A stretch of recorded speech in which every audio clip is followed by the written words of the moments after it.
Hello friends, இன்றைக்கி நெல்லிக்காய் சின்ன நெல்லிக்காய் கிடச்சிருக்கு. இப்போ இதில் எப்படி ஊறுகாய் போடலான்னு பார்க்கலாம். 1 நாள் மட்டும் சால்ட்டில் ஒரு 1 ஹவர் ஊற வச்சுட்டு வெயிலில் இன்றைக்கி 1 டே மட்டும் வச்சு எடுக்கலாம். வச்சு எடுத்துகிட்டு நெக்ஸ்ட்டு எப்படி பண்ணலான்றதை பார்க்கலாம். ஹலோ ஃப்ரெண்ட்ஸ், இன்றைக்கி நெல்லிக்காய் ஊறுகாய் எப்படி பண்ணலான்னு பார்க்கலாம். இது நெல்லிக்காய் நான் 1 நாள் ஃபுல்லாக சால்ட்டு மிக்ஸ் பண்ணி 1 டே ஃபுல்லாக சன்ட்ரை பண்ணி வச்சுட்டேன். இப்போது மிளகாப்பொடி ஆயில் எல்லாம் எடுத்தாச்சு. இதில் கொஞ்சம் நல்லெண்ணெய் ஆட் பண்ணிவிட்டு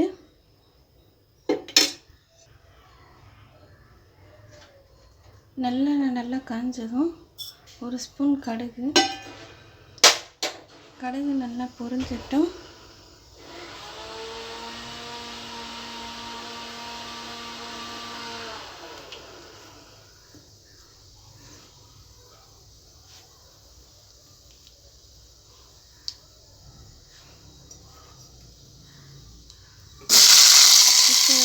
நெல்லிக்காய் போட்டாச்சு. இதில் கொஞ்சம் பெருங்காயம்,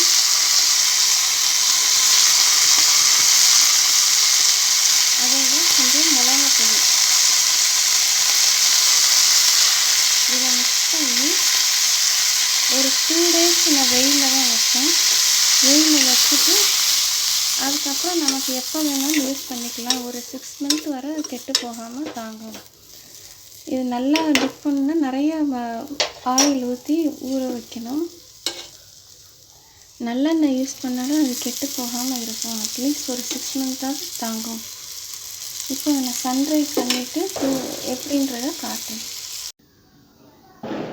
இப்போ இது எப்படி சின்ன நெல்லிக்காயில் ஜூஸ், அதாவது சர்பத் மாதிரி பண்ணுவாங்கள்ல, சுகர் சிரப் யூஸ் பண்ணி அந்த இதை பெரிய நெல்லிக்காயும் பண்ணலாம், சின்ன நெல்லிக்காயும் பண்ணலாம்.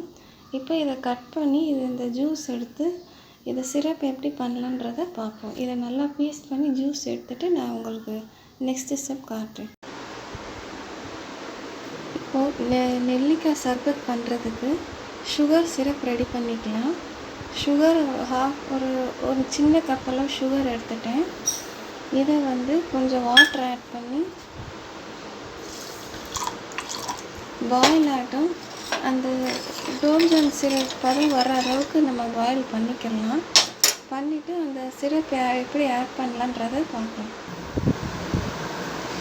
இப்போ நெல்லிக்காய் சின்ன நெல்லிக்காய் எடுத்துட்டேன். இதை குட்டி குட்டியாக ஸ்லைஸ் பண்ணி ஜூஸ் பண்ணுறதை பார்க்கலாம்.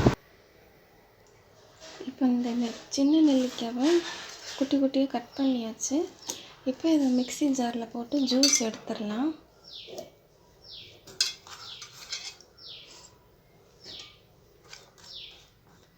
கொஞ்சமாக வாட்டர் ஆட் பண்ணி ஜூஸ் எடுக்கணும்.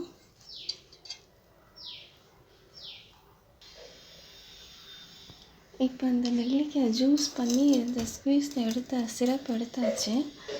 இதை இந்த சுகர் சிரப்பை நான் திரும்ப லைட்டாக வார்ம் பண்ணிக்கிறேன். அது வார்ம் பண்ண பிறகு அந்த ஸ்ட்ரிங் வந்ததுக்கப்புறம் இந்த ஜூஸ் இதெல்லாம் ஆட் பண்ணிக்கலாம். இது தேவையான அளவு 1/2 கப் ஆட் பண்ணால் போதும்.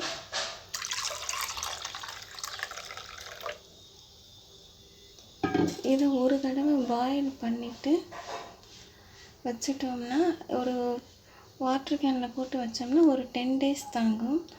இதில் 2 ஸ்பூன் இந்த சிரப்பும் கொஞ்சம் சால்ட் ஆட் பண்ணி ஒரு டம்ளர் கிளாஸ் வாட்டர் ஆட் பண்ணி குடித்தோம்னா இந்த வெயிலுக்கு கொஞ்சம் டயர்ட்னஸ் இல்லாமல் கொஞ்சம் எனர்ஜெட்டிக்காக இருக்கும். நீங்களும் ட்ரை பண்ணி பாருங்கள். தேங்க்ஸ் ஃபார் வாட்சிங்.